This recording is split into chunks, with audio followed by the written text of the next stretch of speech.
Amy MacMahon, do you support Extinction Rebellion?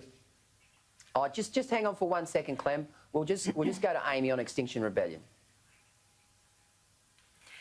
Look, what we've seen from this government is the opening up of new coal mines, new gas expansion, and they've been making the argument that the only way to create jobs in this state is through coal mining, which is patently false. And no one's being listened to. People on the ground feel let down by both Labor and the LNP, who've been taking millions of dollars in donations from fossil fuel companies who are directly contributing to climate change.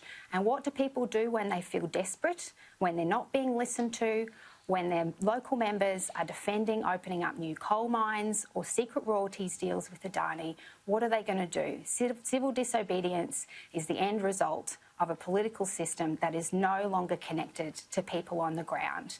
The Greens have been arguing that we need to phase out coal mining with full support for those workers to transition into new jobs and making sure our resources sector are paying their fair share, which they can well afford, so we can be investing in real productive industries like manufacturing and construction to create the kinds of public infrastructure that Queensland crucially needs. Peter, just on that issue, if I may. Sure. Go ahead, Jackie, quickly. Sorry, Peter. This is honestly I guess the split personality of the Greens. On the one hand, you've got Michael Berkman standing up and saying we support Olive Downs mine opening up, which is much bigger than the Carmichael mine, but we're not going to support the Carmichael mine. Quite frankly, here they are putting forward free everything in Queensland, free transport, free hospitals, free lunches and breakfasts at schools, and we're going to pay for it from mining taxes, but we want to close down those mines. I mean, it's honestly just really simplistic university politics here.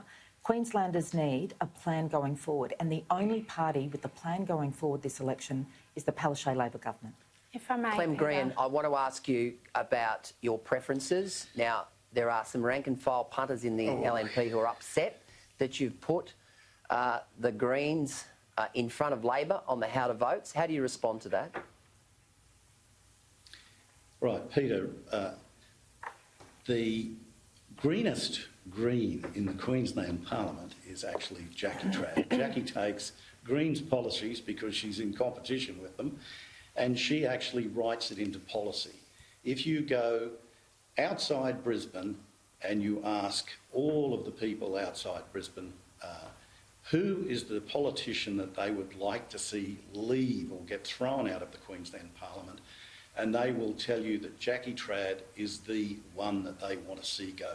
She's brought in acts that have damaged agriculture, damaged mining, so they all want to see her go. That's why she's last, because she's a greener Green than the Greens.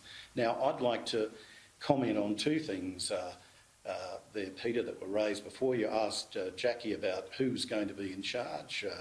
The unions would appear to be the ones who say who's going to be in cabinet. And, you know, the question is, for the Queensland voter, who do you trust? Do you trust the Labor Party? And people in South Brisbane, a lot of them do not trust Jackie Trad.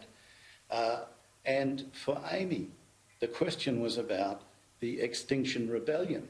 You haven't said that you don't support the Extinction Rebellion. People keep telling me, Amy, they don't want another Jonathan Shree, with people lying on pedestrian crossings, stopping them getting to work. They don't support Jonathan Shree, and they don't support the Greens. They don't want another one.